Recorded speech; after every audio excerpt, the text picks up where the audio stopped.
நாம் தமிழர் கட்சியின் தலைமை ஒருங்கிணைப்பாளர், அறிவு ஆசான், அரசியல் ஆசான் என்னுயிர் அண்ணன் செந்தமிழ் சீமான் உங்களோடு உரையாற்றுவார்.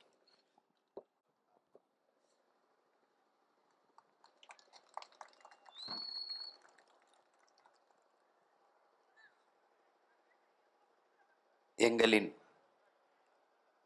உயிரோடும் உணர்வோடும் கலந்து வாழுகின்ற அன்பு சொந்தங்கள் அனைவருக்கும் வணக்கம்.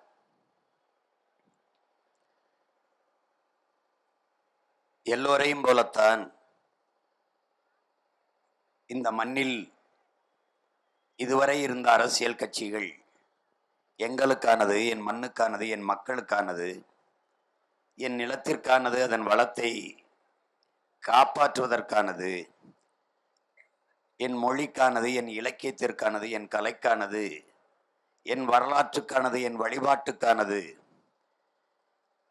என் மலைக்கானது, என் காடுகளுக்கானது, என் கடலுக்கானது, என் ஆறுக்கானது, என் அருவிக்கானது என்று நாங்கள் எண்ணிக்கொண்டிருந்தோம். ஒரு காலகட்டத்தில் இவர்களெல்லாம் எங்களுக்கு ஏதாவது ஒன்றென்றால் தங்களுக்கு நேர்ந்தது போல முன்னின்று காப்பார்கள் என்று நம்பிக்கொண்டிருந்தோம். என்னுடைய ஆருயிர் இளவல் கல்வியாளர் ஹுமாயூன் அவர்கள் குறிப்பிட்டது போல, எங்களுடைய கொள்கை பரப்பு செயலாளர் தம்பி சாட்டை துரைமுருகன் அவர்கள் கூறியது போல, எங்கள் உயிருக்கு நிகரான மொழி தமிழ். மற்ற இனங்களுக்கெல்லாம் மொழி ஒரு தொடர்பு கருவி. எங்களுக்கு மொழி உயிர், எங்கள் முகம், எங்கள் முகவரி, எங்கள் அடையாளம், எங்கள் இலக்கியம், எங்கள் கலை, எங்களுடைய வழிபாடு, எங்களுடைய வரலாறு, எங்களுடைய வாழ்க்கை, எங்களுடைய அரசியல்.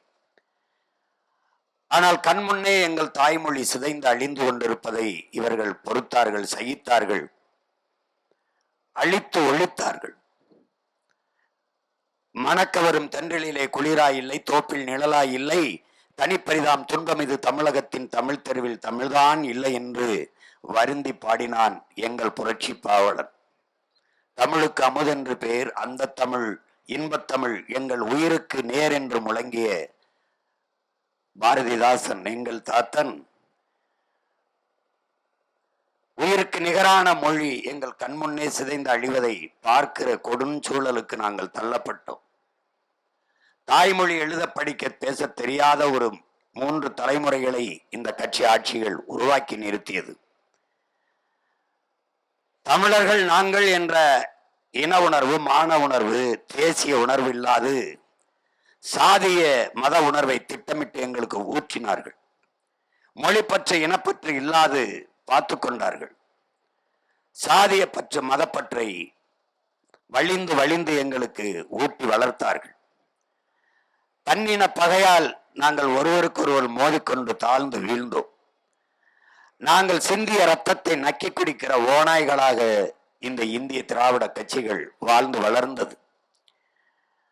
கண்முன்னே எங்கள் உரிமைகள் எல்லாம் பறிபோனது. பறித்து கொண்டு போனவர்கள் இந்திய பெருநிலத்தை ஆண்ட இந்திய கட்சிகள், பறிகொடுத்து நின்றவர்கள் நீண்ட காலமாக எங்களை ஆண்ட திராவிட கட்சிகள். எல்லா உரிமைகளையும் இழந்து சொந்த நிலத்திலே அடிமையாக நாங்கள் நிற்கிற போது எங்கள் உயிருக்கு ஒன்று, எங்கள் நிலத்திற்கு ஒன்று, எங்கள் வளத்திற்கொன்று தீங்கென்று வரும்போது தடுக்க முடியாது நின்றோம். உலகெங்கிலும் எல்லோரும் அரிய பெரிய அறிஞர்கள் எல்லாம் அணுகுண்டு மேலே அமர்ந்திருப்பதும் அணு உலைக்கு பக்கத்திலே குடியிருப்பதும் இரண்டும் ஒன்றுதான். உலகிலே பாதுகாப்பான அணு என்ற ஒன்றே கிடையாது என்று அறிவுறுத்திய பிறகும் வலியுறுத்திய பிறகும் வலிந்து கொண்டு போய் எங்கள் தாய் நிலத்தில் இடிந்தகரையிலே அணு உலையை நிறுவினார்கள். அதை எதிர்த்து போராடிய மக்களை ஆயிரக்கணக்கில் வழக்கை புனைந்து அவர்களை சிறைப்படுத்தினார்கள், சின்ன பின்னப்படுத்தினார்கள். அந்த போராட்டத்தை கலைக்க துடித்தார்கள் ஒழிய மக்களினுடைய கருத்தை கேட்டு கவனத்தில் எடுத்து அந்த சிக்கலை தீர்க்க முயலவே இல்லை. ஸ்டெர்லைட் ஒரு நச்ச ஆலையை, நிலத்தை, வளத்தை, காற்றை, நீரை நஞ்சாக்குகிற ஒரு நச்ச ஆலையை நிறுவினார்கள். திணித்தவர்கள் இந்திய ஆட்சியாளர்கள். அது யாருடைய வளர்ச்சிக்கு, யாருடைய லாபத்திற்கு? அனில் அகர்வால் என்ற ஒரு தனி பெரும் முதலாளியின் லாப தேவைக்கு என் நிலத்திலே அந்த நிறுவனம் நிறுவப்பட்டது. அது என் நீரை நஞ்சாக்கி விட்டது. அந்த நீரை குடிக்கிற நான், அதிலிருந்து வெளிகிற நச்சு புகையை சுவாசிக்கிற நான் புற்றுநோய்க்கு ஆட்பட்டு செத்து போகிறேன். அங்கு வாழ முடியவில்லை. மக்களின் வாழ்விடத்தை அது நாசமாக்குகிறது என்று போராடிய போது 15 பேரை சுட்டுக் கொண்டது இந்த அதிகாரங்கள். இந்திய கடலுக்குள் மீன்பிடிக்க செல்கிற போது இந்த நாட்டின் குடிமக்களாகவே எங்களை அவள் கருதவில்லை. செத்து விழுந்த எங்களை இந்திய நாட்டின் குடிமக்கள், ஒரு இந்திய மீனவன் இலங்கை இராணுவத்தால் சுடப்பட்டான் என்று கூட இந்த நாடும் ஏடும் செய்திகள் வடிக்கவில்லை. இந்திய நாடாளுமன்றத்துக்குள் ஒருவர் கூட இந்திய மீனவன் சுடப்பட்டான் என்ற செய்தி பதிவு செய்யவில்லை, கண்டிக்கவில்லை. தமிழ் மீனவர்கள் சுடப்பட்டார்கள், தமிழ் மீனவர்கள் செத்தார்கள் என்று சொன்னார்கள். அவர்கள் செத்து விழுந்த இடத்தில்தான் இந்திய திராவிட அரசியல் செத்து உங்கள் பிள்ளைகள் ஏந்தி பிடிக்கிற இந்த தமிழ் தேசிய அரசியல் பிறந்தது. என் அன்பு சொந்தங்களே, நாங்கள் தமிழர்கள் தமிழர்கள் என்றார்கள். நாங்கள் ஆம், நாங்கள் தமிழர்கள் என்று நிமிரத் தொடங்கினோம். இங்கே பொண்ணு விளைகிற என் பூமியான தஞ்சை நிலத்திலே மீத்தேன் ஈத்தேன் என்ற நச்சு திட்டங்களை நிறுவினார்கள். போரின் பேரழிவுக்கு பிறகு கூட அங்கே மக்கள் குடியேறிவிட முடியும் என் உடன் பிறந்தார்களே. ஆனால் பூமி தாயின் ஈரக்குலையை அறுத்து மீத்தேன் ஈத்தேன் எடுத்த இடத்திலும் அவள் உடலை சுரண்டி சுரண்டி சுரண்டி நீங்கள் நெய்வேலியில் நிலக்கரி எடுக்கிறீர்கள். ஒரு கெடுவாய்ப்பாக இந்திய நிலத்திலேயே 81 விழுக்காடு நிலக்கரி இருக்கிற நாடு நம்முடைய நாடுதான், தமிழ்நாடு தான். அந்த நிலக்கரி வேட்டைக்காக நம் நிலத்தில் இதுவரை 60,000 ஏக்கரை கையகப்படுத்தி இருக்கிறது இந்த ஆட்சி, இந்த அதிகாரங்கள். இந்திய ஒன்றியத்தை ஆளுகிற அதிகாரம், அதற்கு துணை நின்றிருக்கிறது இந்த திராவிட கட்சிகள் ஆட்சி. ஆனால் அந்த நெய்வேலி பழுப்பு நிலக்கரி தீர்ந்து விட்ட பிறகு, அவர்கள் வெளியேறிவிட்ட பிறகு அந்த நிலத்தில் மறுபடியும் நம் மக்களை குடியேற்ற முடியாது. இப்படி சொந்த இடத்திலேயே நிலத்திலேயே வாழ்விடங்களை இழந்து இழந்து நாம் அகதிகளாக இடம்பெயர்ந்து கொண்டே இருக்கிறோம். சிப்காடு தொழிற்சாலை வளர்ச்சி என்று 2000 ஏக்கர், சைமா தொழிற்சாலை வளர்ச்சி என்று 3000 ஏக்கர், விண்வெளி நிலையம் ஏர்போர்ட் கட்டுவதற்கென்று 5000 ஏக்கர், துறைமுகம் கட்டுவதற்கென்று 6111 ஏக்கர் கடலுக்குள்ளும் நிலத்துள்ளும். இப்படியாக நம் நிலப்பரப்புகளை, தாய் நிலத்தை ஆக்கிரமிச்சு பெரும் முதலாளிகளின் லாப தேவைக்கு வளவேட்டையாடுகிற காடாக நம் தாய் நிலத்தை மாற்றி ஆட்சியாளர்கள் இவர்கள். ஒவ்வொரு போராட்டத்திற்கும் நாம் போகிற போது அடக்கி ஒடுக்கி சிறைப்படுத்தி வழக்கிட்டு சின்னாபின்னமாக்கி சிதைப்பதற்குத்தான் இந்த அதிகாரங்கள் நிறுவப்படுகிறது. அறிவார்ந்த பெருமக்கள், என் அன்பு சொந்தங்கள் கவனிக்க வேண்டும். சூழியலுக்கு, சுற்றுச்சூழலுக்கு எந்த பாதிப்பும் வராத மின் உற்பத்தி திட்டங்கள் இந்த காற்றாலை மின்சாரம், கடல் அலை மின்சாரம், சூரிய ஒளி மின்சாரம். கடல் அலை மின்சாரத்திற்கு இன்னும் நம் நாடு வரவில்லை. காற்றாலைக்கும் சூரிய ஒளிக்கும் வந்துவிட்டது. ஆனால் ஆபத்தான மின் திட்டங்கள், அணு உலை, இந்த நிலக்கரி, இது போன்ற மின் திட்டங்களை எல்லாம் அரசு தன்வயத்திலே வைத்துக் கொண்டது. சூழியலுக்கு பாதுகாப்பான காற்றாலை சூரிய ஒளியை தனியார் முதலாளிகளுக்கு தாரை வார்த்து கொடுத்து விட்டது. இந்த நிலப்பரப்பு முழுதும் காற்றாலை மின்சாரத்தை தயாரிக்கிறவர்கள் அரசாங்கம் அல்ல, தனிப்பெரும் முதலாளிகள். இங்கே பெரும்பெரும் முதலாளிகள் 1000 ஏக்கர் 500 ஏக்கரிலே சூரிய ஒளியில் மின்பூங்கா அமைக்கிறார்கள். என் ஊரிலே கமுதியிலே 5000 ஏக்கரில் 20 கிராமத்தை வெளியேற்றிவிட்டு சூரிய ஒளியில் மின்பூங்கா அமைத்திருக்கிறார். மின்சாரம் தயாரிக்கிற மின்பூங்காவை தயாரித்திருக்கிற முதலாளி அதானி. ஒரு யூனிட் மின்சாரம் மற்ற மாநிலங்களுக்கு அவர் 5 ரூபாய்க்கு கொடுக்கிறார். தமிழ்நாட்டிற்கு 7 ரூபாய்க்கு எடுத்துக்கொள்கிறோம் என்று ஒப்பந்தம் போட்ட பெருமக்கள் இவர்கள் தான். ஏற்கனவே மின்துறைக்கு 1,50,000 கோடி கடன். இந்த திமுக ஆட்சிக்கு வந்த 3 ஆண்டுகளில் 3 முறை மின்கட்டண உயர்வு, 3 முறை மின்கட்டணம் உயர்ந்திருக்கிறது. எந்த இயக்கமும் மின்சாரம் இல்லாது இல்லை என்று தெரிந்தும் தடையற்ற மின்சாரம் தயாரித்து கொடுக்க இந்த நாட்டில் எந்த திட்டமும் இல்லை. இந்த மின் உற்பத்தி திட்டங்களை எல்லாம் மின் உற்பத்தி எல்லாம் தனியார் முதலாளிகளுக்கு தாரை வார்த்து கொடுத்திருக்கிறார்கள். இன்றைக்கு ஒரு அலகு மின்சாரம் 7 ரூபாய் என்றால் இவர்கள் 7 ரூபாய்க்கு மக்களுக்கு விற்றால் ஒரு ஓட்டு அவர்களுக்கு விழாது. அப்போது மக்களுக்கு கொடுக்கிற போது அதை குறைத்து 3 ரூபாய் அல்லது 4 ரூபாய்க்கு கொடுக்க வேண்டிய தேவை வருகிறது ஓட்டுக்காக. அப்போ ஒரு யூனிட் மின்சாரம் 2 ரூபாய் இழப்புக்கு இவர்கள் கொடுக்கிற போது பல லட்சம் கோடி கடன் ஆகிறது. இப்படி முறையற்ற நிர்வாகத்தை செய்து நாட்டை ஒரு கடங்கார நாடாக மாற்றிவிட்டார்கள். எல்லாம் நிலத்தை, நாட்டை, காற்றை, நீரை நஞ்சாக்குகிற நச்சத்திட்டங்களை திணித்தது இந்திய ஆட்சியாளர்கள். அதை இருகரமும் நீட்டி வரவேற்றது திராவிட ஆட்சியாளர்கள். ஒவ்வொன்றாக ஆந்திர காட்டுக்குள் செம்மரக்கட்டையை வெட்ட வந்தோம் என்று 20 மான தமிழ் மக்களை சுட்டு போட்டது சந்திரபாபு நாயுடு அவர்களுடைய ஆட்சி, கடந்த கால ஆட்சி. ஒருத்தர் கூட கேட்கவில்லை. ஒரு மரக்கட்டைக்கு இருக்கிற மதிப்பு மனித உயிருக்கு இல்லையா என்று எவரும் கேட்கவில்லை. உங்கள் மகன் சீமானை தவிர இந்த நாட்டில் ஒருத்தன் கூட அந்த கேள்வியை கேட்கவில்லை. அவன் வெட்டினான் என்று கீழே கிடத்தி வச்சிருந்த செம்மரக்கட்டையிலும் என் நம்பர் பொறிக்கப்பட்டிருந்தது. செத்து கிடந்த தமிழனின் உடலில் காலின் மீதும் எண்கள் நம்பர் பொறிக்கப்பட்டிருந்தது. மரக்கட்டையும் மனித உடலும் ஒன்றாக அடிக்க வைக்கப்பட்டிருந்தது. அறிவார்ந்த பெருமக்களே, அதே காட்டுக்குள் ஒரு மானை, 2 மயிலை, ஒரு காட்டு எருமையை, ஒரு யானையை, ஒரு கரடியை சுட்டு போட்டிருந்தால் உலகம் எப்படி கொந்தளித்திருக்கும் என்பதை அறிவார்ந்த எனது மக்கள் சிந்தித்து பார்க்க வேண்டும். ஆனால் மான தமிழ் மக்கள் ஒரு தமிழனாக பிறந்ததினாலே சுட்டுக் கொல்லப்பட்டான், நாதியற்று கிடந்தான். ஆட்சியாளர்கள் வாய் மூடி நின்றார்கள்.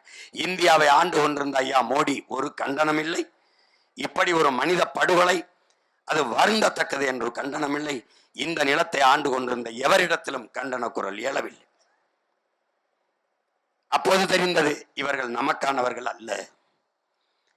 இவர்கள் நம் உரிமைக்காக, நம் உயிருக்காக, நம் உணர்வுக்காக, நம் மொழிக்காக, நம் நிலத்திற்காக, வளத்திற்காக நிற்க மாட்டார்கள் என்ற தெளிவு கொஞ்சம் கொஞ்சமாக எங்களுக்கு வர தொடங்கியது. இந்திய கடலுக்குள் 850 மீனவர்கள் இதுவரை கொல்லப்பட்டிருக்கிறார்கள். இதுவரை குஜராத்தில் ஒரு மீனவன் பாகிஸ்தான் கடற்படை ராணுவத்தால் கைது செய்யப்படுகிறான். அங்கே பாதுகாப்புக்கு நின்ற இந்திய கடற்படை ராணுவம் விரட்டி போய் திரட்டி போய் தடுத்து அந்த மீனவனை மீட்டு கொண்டு வருகிறது. வலையொலியில் செய்தி. அதே கடற்படை ராணுவம் இந்திய கடலுக்குள் பாதுகாப்பு பணியை செய்து கொண்டிருக்கிறது. எவளாவது சொல்லுங்கள், ஒரு மீனவனை இந்த நாட்டின் குடிமகன் என்ற முறையில் இலங்கை ராணுவம் கைது செய்யும் போது தடுத்து காத்து மீட்டது என்ற ஒரு செய்தியை நீங்கள் படித்ததுண்டா, பார்த்ததுண்டா? இல்லை. தன் நாட்டு குடிகளை நடுக்கடலில் வச்சு சுட்டுக் கொள்ளும் போது இந்த பாதுகாப்புக்கு நிற்கிற கடற்படை ராணுவம் என்ன செய்து கொண்டிருந்தது? யாரிடமிருந்து யாரை பாதுகாக்க அந்த பாதுகாப்பு படை, அந்த கடற்படை ராணுவம் அங்கே நிற்கிறது? இந்த கேள்வியை இந்த நிலத்தில் யார் எழுப்பியது? இந்த கட்சி ஆட்சிகள் ஏன் எழுப்பவில்லை? 39 பாராளுமன்ற உறுப்பினர்கள் முன்பு, இப்போது 40 நாடாளுமன்ற உறுப்பினர்கள். இப்போது இவர்கள் இது குறித்து எழுப்பிய குரல், எழுப்பிய கேள்வி ஏதாவது ஒன்று இல்லை. அப்போது நமக்கு என்ன தோன்றுகிறது? இவர்கள் நமக்கானவர்கள் இல்லை, இந்த நாட்டுக்கானவர்கள், இந்த நாட்டு மக்களின் நலனுக்கானவர்கள் இல்லை. ஒவ்வொன்றாக சொல்லிக்கொண்டே போகலாம் என் உடன் பிறந்தார்களே. அப்போதுதான் தெளிவாகிறது, இவர்கள் நமக்கானவர்கள் இல்லை, நமக்கு வேற வழியே இல்லை என்று சொல்கிற போது, ஏன் நாமே ஒரு வழியாக மாறக்கூடாது என்பதை உணர்ந்து தெளிந்த பிறகுதான் உங்கள் பிள்ளைகள் நாங்கள், சாதி மத உணர்ச்சிகள் எங்களை பிளந்து பிரிக்கிறது. அதனால் இந்த நிலத்தில் நிலம் சாராதவன், பெருத்த தமிழ் குடிகளாக இல்லாதவன் அதிகாரத்துக்கு வந்து எங்களை 60 ஆண்டுகளுக்கு மேலாக ஆட்சி அதிகாரத்தை செலுத்தி அடிமைப்படுத்தி நிற்கிறார். நாங்கள் ஒருவருக்கொருவர் மோதிக்கொண்டு சிக்கிக்கொண்டு சொந்த தாய் நிலத்திலே அதிகார வலிமையற்ற அடிமைகளாக 2 சீட்டு 3 சீட்டுக்கு நின்று கொண்டு நிற்கிறோம். முன்னாடி நிற்கிற என் உயிர்க்கினிய உறவுகளை ஆழ்ந்து சொல்லுங்கள். இதுவரை தமிழர் நாட்டிலே தனித்து நின்று ஒரு கட்சி எளிய பிள்ளைகள், உங்கள் பிள்ளைகளின் கட்சி 234 தொகுதியிலும் தனிச்சு நின்று போட்டியிட்ட கட்சியை நீங்கள் பார்த்ததுண்டா? இல்லை. 40 பாராளுமன்ற தொகுதியிலும் தனித்து நின்று போட்டியிட்ட கட்சியை பார்த்ததுண்டா? இல்லை. எவரோடும் ஏன் சீமான் நீ கூட்டணி வைக்க மாட்டேங்கிறாய், எப்படி வெல்வாய் என்று இந்த நிலத்திலே பெரிய கூட்டணி வைத்திருக்கிற ஒரே கட்சி உங்கள் பிள்ளைகள் நாங்கள் நடத்துகிற நாம் தமிழர் கட்சி தான். 8 கோடி மக்களை நம்பி என் மக்களோடு மக்களாக சேர்ந்து என் மக்களுக்காக களத்தில் நிற்கிற ஒரே அரசியல் கட்சி நாம் தமிழர் கட்சி தான். நாங்கள் தோற்றிருக்கிறோம். யாரிடத்திலே? எங்களை பெற்றவரிடத்திலே. தோற்றிருக்கிறோம் எங்கள் உடன் பிறந்தார்களிடத்திலே. இது யாருக்கான தோல்வி? என் மக்களுக்கான தோல்வி. எங்களை தோற்கடித்த என் மக்கள் ஒரு நாள் தோளில் தூக்கி வைத்து எங்களை கொண்டாடுவார்கள். ஏன்? எதற்காக? ஒரு காலம் வரும், அப்போது நேர்மையாக வாழ்வதென்பது உள்ளங்கையில் நெருப்பு துண்டை வைத்திருப்பதற்கு சமமாக இருக்கும் என்று நபிகள் நாயகம் ஸல்லல்லாஹு அலைஹி வஸல்லம் அவர்கள் போதித்திருக்கிறார்கள். இந்த காலம்தான் அந்த காலம். நேர்மையாக நிற்பது என்பது உள்ளங்கையில் நெருப்பு துண்டை வைத்திருப்பதற்கு ஒப்பாக இருக்கிறது. காசு கொடுக்காமல் எப்படி செய்ப்பாய்? பணம் இல்லாத எப்படி அரசியல் செய்வாய்? பணம் இருப்பவன் தான் அரசியல் செய்ய முடியும் என்கிற நிலை இருந்தால் அங்கே முதலாளிகளுக்கான அதிகாரம் கட்டமைக்கப்படுமே ஒழிய உழைக்கும் அடித்தட்டு மக்கள், பாட்டாளி மக்கள், உழவுகுடி மக்கள், தொழிலாளர் தோழர்களுக்கான அதிகாரம் எப்படி உருவாகும்? எங்கே மக்களுக்கான அதிகாரம் வரும்? ஒரு முதலாளி ஒரு தொகுதியில் 50 கோடி 100 கோடி முதலீடு செய்து 2 லட்சம் வாக்காளருக்கு 1000 500 கொடுத்து வாக்கை வாங்குகிறான் என்றால், ஒரு முதலாளி முதலீடு செய்கிறான் என்றால் அது மக்கள் சேவைக்கா, தன்னுடைய லாப தேவைக்கா என்பதை அறிவார்ந்த என் மக்கள் சிந்தித்து பார்க்க வேண்டும். அப்ப முதலீடு செய்து லாபம் ஈட்டுகிற தொழிலாக இந்த அரசியலை மாற்றி நிறுத்தி இருக்கிறார்கள். தூய உள்ளத்தோடு மக்களுக்கு சேவை செய்கிற ஒரு அமைப்பு என்பதை மாற்றி அதிக லாபம் ஈட்டுகிற தொழிலாக மாற்றி இருக்கிறார்கள். அரசியல் என்பது முழுக்க முழுக்க மக்களுக்கான சேவைதான் என்கிறார் நம்முடைய தாத்தா பெருந்தலைவர் காமராஜர் அவர்கள். அரசியல் என்பது மக்களின் மீது அதிகாரத்தை செலுத்துகிற விவகாரம் அல்ல. தன்னலமற்ற உண்மையும் நேர்மையுமாக மக்களுக்கு ஆற்றப்படுகிற தொண்டு என்கிறார் எங்கள் உயிர் தலைவன் மேதகுவே பிரபாகரன் அவர்கள். அவர் பிள்ளைகள் நாங்கள். அரசியல் என்பது எல்லா உயிர்களுக்குமான, அனைத்து உயிர்களுக்குமான தேவையும் அதை நிறைவு செய்யும் சேவையும் தான் அரசியல் என்று நாங்கள் இந்த களத்திலே நிற்கிறோம்.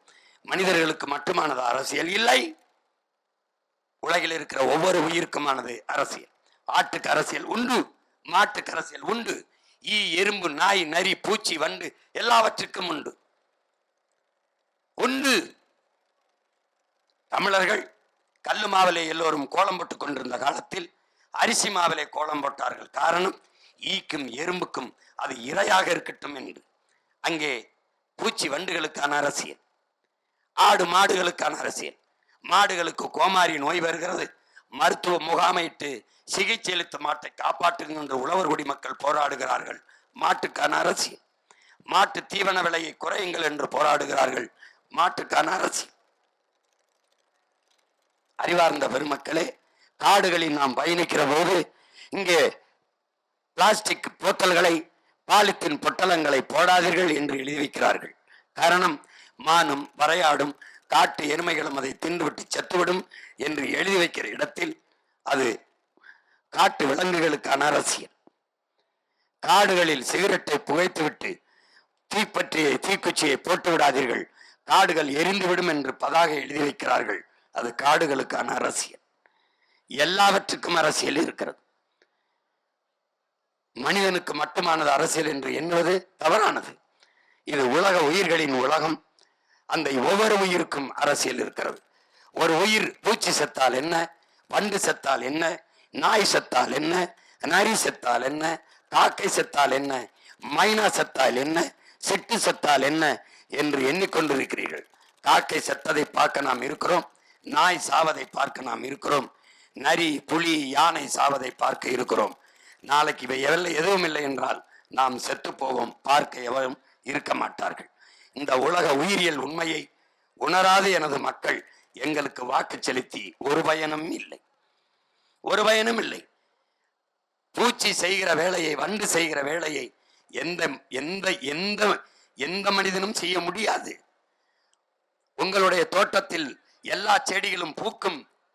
வேளாண் பெருங்குடி மக்களே, எல்லா செடிகளும் பூக்கும். ஆனால் பூச்சியும் வண்டும் தேனீக்களும் வண்ணத்து பூச்சிகளும் ஒரு பூச்சி ஒரு பூவில் உட்கார்ந்து தேனை தன் உணவுக்கு உண்டு, இன்னொரு பூவில் உட்கார்ந்து தேனை தன் உணவுக்கு உண்ணும் போதுதான் இந்த பூவில் ஒட்டிய மகரந்தத்தை தன் மூக்கிலும் ரெக்கையிலும் ஒட்டி கொண்டு போய் இன்னொரு பூவில் உட்கார்ந்து கடத்தும் போதுதான் அது கரு கொண்டு சூழ் கொண்டு காய்க்கும். இல்லை என்றால் பூக்கும். எந்த செடியும் காய்க்காது. உற்பத்தி விளையாமல், விளைச்சல் விளையாமல், உற்பத்தி பெருகாமல் வறுமை வரும். பூச்சியும் வண்டும் செய்கிற பணியை எவனும் செய்ய முடியாது. அதனால் அற்ப பூச்சிதானே என்று கருதி விடாதீர்கள்.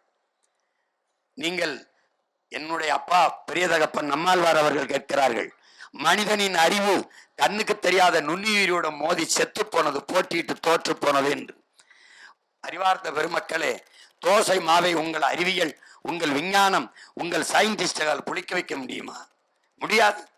தோசை மாவை கண்ணுக்கு தெரியாத பூஞ்சை, காளான், பாக்டீரியாக்கள் என்கிற பல லட்சக்கணக்கான நுண்ணுயிரிகள் தான் அதை புளிக்க வைக்கிறது. பாலை உங்களால் தயிராக்க முடியுமா?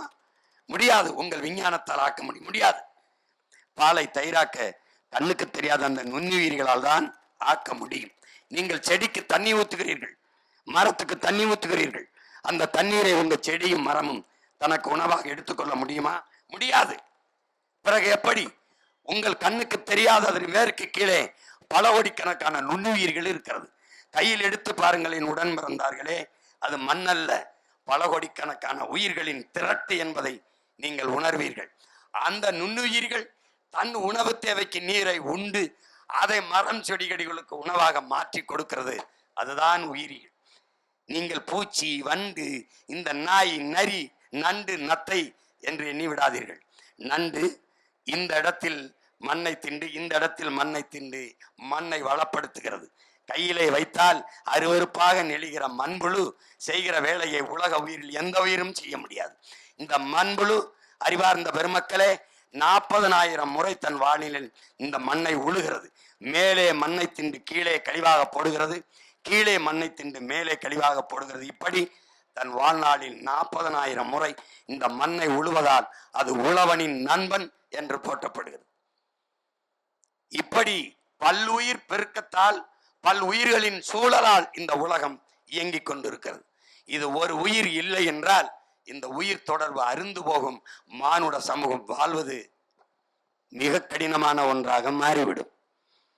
தேனீக்கள் மட்டும் இறந்து விட்டால் 4 ஆண்டுகள் கூட மானுட சமூகம் இருக்காது என்று ஆல்பர்ட் ஐன்ஸ்டீன் அறிவுறுத்துகிறான்.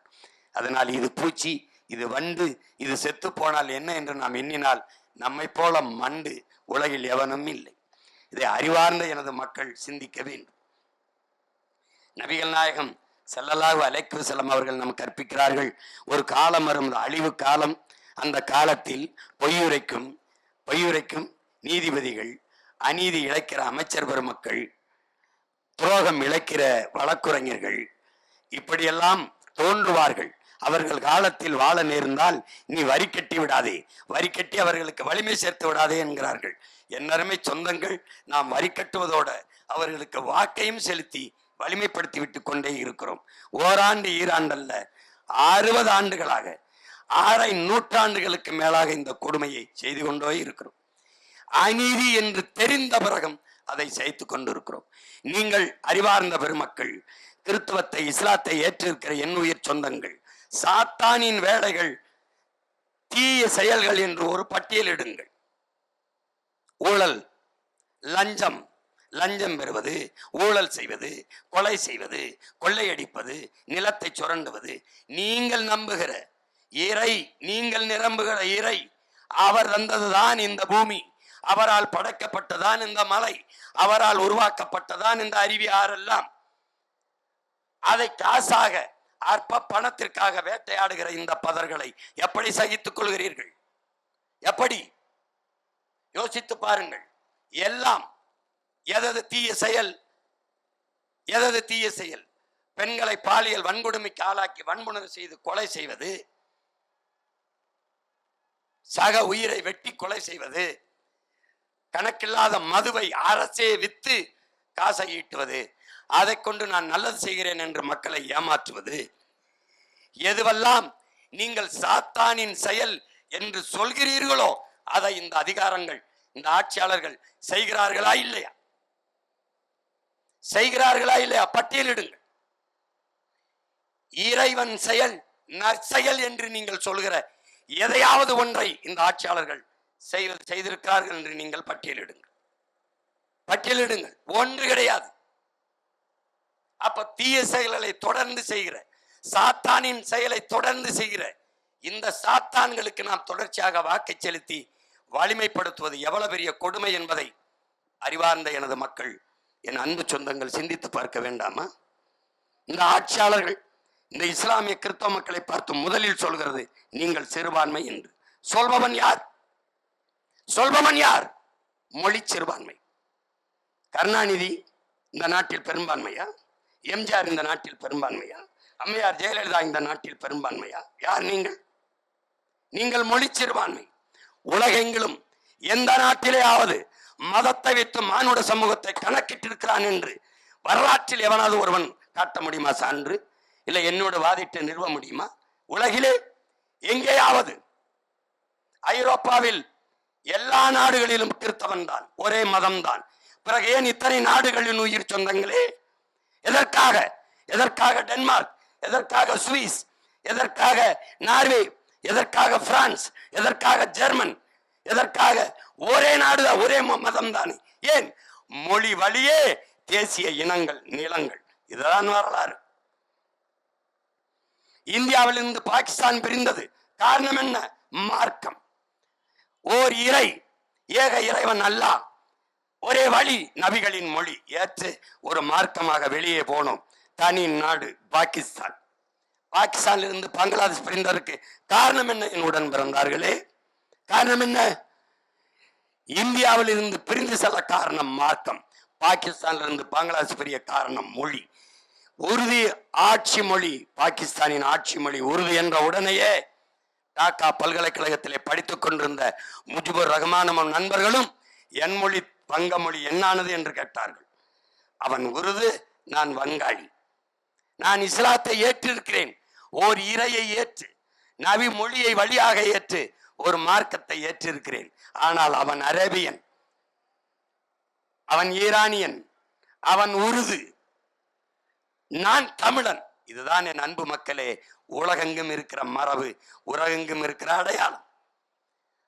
அதை விட்டுவிட்டு சிறுபான்மை சிறுபான்மை என்றால் பெரும்பான்மை தேசியனத்தின் மக்களை அவர்கள் தாய் நிலத்திலே நீங்கள் சிறுபான்மை சிறுபான்மை என்று சொல்லி அவர்களை அச்சப்படுத்துவது மாதிரி ஒரு அயோக்கியத்தனம் உலகத்தில் உண்டா? சிறுபான்மை மக்களின் பாதுகாவலர் கருணாநிதியும் திமுக என்று ஐயா ஸ்டாலினும் அந்த அவர் மகன் உதயநிதியும் நீங்கள் நம்பிக்கொண்டிருக்கிறீர்கள். அவர்களை பாதுகாப்பது யார்? அவர்களா பாதுகாப்பு? இந்த நம்பி, இதை நம்பி நம்பி பல ஆண்டுகளாக 15-20 விழுக்காட்டு வாக்கை இஸ்லாமிய கிறிஸ்தவ மக்கள் அந்த குடும்பத்திற்கு அவர்கள் கட்சிக்கு போட்டு போட்டு போட்டு அவர்களை வாழவும் ஆளவும் வைத்து பாதுகாப்பது நீங்கள் தான் என்பதை எப்போது உணரப்போகிறீர்கள்? அவர்களுக்கான பாதுகாப்பு நீங்கள் தான், உங்களுக்கான பாதுகாப்பு அவர்கள் அல்ல என்பதை என்று உணர்ந்து தெளிகிறீர்களோ அன்று இந்த மகனுக்கு ஓட்டு போடுங்கள். போதும். நீங்கள் என்றைக்கு பெரும்பான்மை தேசியத்தின் மக்கள் என்று தெளிவு பற்றி எழுச்சி கொள்கிறீர்களோ அன்றுதான் இந்த நாடு மக்களும் நிம்மதியாக வாழ முடியும். இந்த நிலத்திலே ஆகப்பெரும் தலைவன் ஒருத்தன் பிறந்தான். எங்களுடைய தாத்தா கண்ணியமிக்க காகித மில்லத்தவர்கள். காகித மில்லத்தென்றால் நல்வழி காட்டும் பேரொளி என்று பொருள். அதன் பிறகு ஒரு புரட்சியாளன் வந்தான், என்னுயிர் அண்ணன் பழனி பாபா என்கிற ஒரு புரட்சியாளன். அவன் சொன்னான், என் உடன் பிறந்தார்களே, என்னரும் தமிழ் மக்களே, நீங்கள் சாதி மதங்களாக பிளந்து பிரிந்து நின்றீர்கள் என்றால் தனிமைப்படுத்தப்படுவீர்கள், அச்சுறுத்தப்படுவீர்கள். மொழி இனமாக இணைந்து நின்றீர்கள் என்றால் வலிமை பெறுவீர்கள், பாதுகாப்பாக வாழ்வீர்கள் என்றார். தமிழர்களே, தமிழர்களே, இன பற்று கொள்ளாதீர்கள், இன உணர்வு கொள்ளாதீர்கள், இன வெறி கொள்ளுங்கள், இல்லை என்றால் நீங்கள் ஆளப்படுவீர்கள், ஒருபோதும் ஆளமாட்டீர்கள் என்றார். அந்த மகனின் வார்த்தையை எண்ணி பாருங்கள். அவன் சொன்னான், நான் இறந்தால் திமுகவின் கொடியை, அந்த இருவண்ண கொடியை என் நெஞ்சின் மீது போர்த்தி புதையுங்கள் என்று சொன்னான். அவனே இறுதி நாளில் சொன்னான், மானமுள்ள ஒரு தமிழன் திமுகவுக்கு ஓட்டு போடுவானா என்று சொன்னான். ஏன் சொன்னான்? அவன் மானமுள்ள தமிழன், அதனால் சொன்னான். நாங்கள் ஏன் நிற்கிறோம்?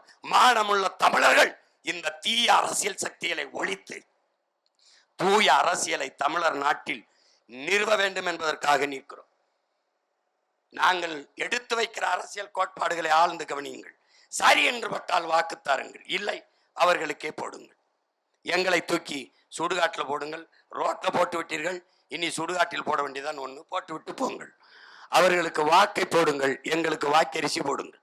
வேற ஒன்றும் சொல்வதற்கில்லை. இதுபோல தொடர்ந்து தொடர்ந்து தோற்றாலும் துவண்டு போகாமல் நம்பிக்கையோடு இந்த அரசியல் களத்திலே நிற்கிற ஒரு அரசியல் படையை உலக வரலாற்றில் இந்திய துணைக்கண்டத்தில் ஏதாவது ஒரு அரசியல் கட்சியை நீங்கள் காட்ட முடியுமா? முடியாது. மற்ற கட்சிகள் இருந்தால் தோற்று போன பிறகு உடனடியாக கூட்டணி வைத்துவிடும். 2 விழுக்காடு வாக்கு, 8.5 விழுக்காடு. இன்றைக்கு இருக்கிறதிலே தனித்து அதிக பெரும்பான்மை அதிக வாக்கை வைத்திருக்கிற ஒரே கட்சி எங்களுடைய கட்சி தான். நாங்கள் வியாபாரம் செய்வதற்கு எதுவுமே தேவையில்லை. இப்போதே இந்திய தேர்தல் என்றால் ஃபேமிலிக்கு 1000 கோடி, பார்ட்டிக்கு 1000 கோடி. பேரம் பேசியவர்கள் உண்டு. 500 கோடி தமிழ்நாட்டு தேர்தலிலே 50 சீட்டு, 45 சீட்டு, துணை முதல்வர், அதுபோக 2 அமைச்சர் என்று பேரம் பேசியவர்கள் உண்டு. பேசிக்கொண்டு இருப்பவர்களும் உண்டு. வியாபாரம் செய்து பிழைக்கலாம். இந்த வாக்கு போதுமானது. எங்களுக்கு வேண்டியது வியாபாரம் அல்ல, விடுதலை. அதனால் தான் தனித்து தனித்து தனித்து தொடர்ந்து போட்டியிடுகிறோம். நாங்கள் செய்ய வந்தது பிசினஸ் அல்ல, பொலிட்டிக்கல் ரெவல்யூஷன், மாறுதல். அறிவார்ந்த என் இஸ்லாமிய சொந்தங்களை, கிறிஸ்தவ பெருமக்களே, என் அண்ணன் பழனி பாபா சொல்றார், இஸ்லாம் not a religion, it's a revolution என்று. புரட்சியால் பூத்த மார்க்கம். ஸல்லல்லாஹு அலைஹி வஸல்லம் அவர்கள் இந்த பூமியிலே கட்டி எழுப்பிய இஸ்லாம் மார்க்கம். கிறிஸ்தவம் அநீதிக்கு எதிராக புரட்சி தீயை இந்த பூமியில் பற்ற வைக்கவே நான் வந்தேன் என்கிறார் இறைமகன் இயேசு.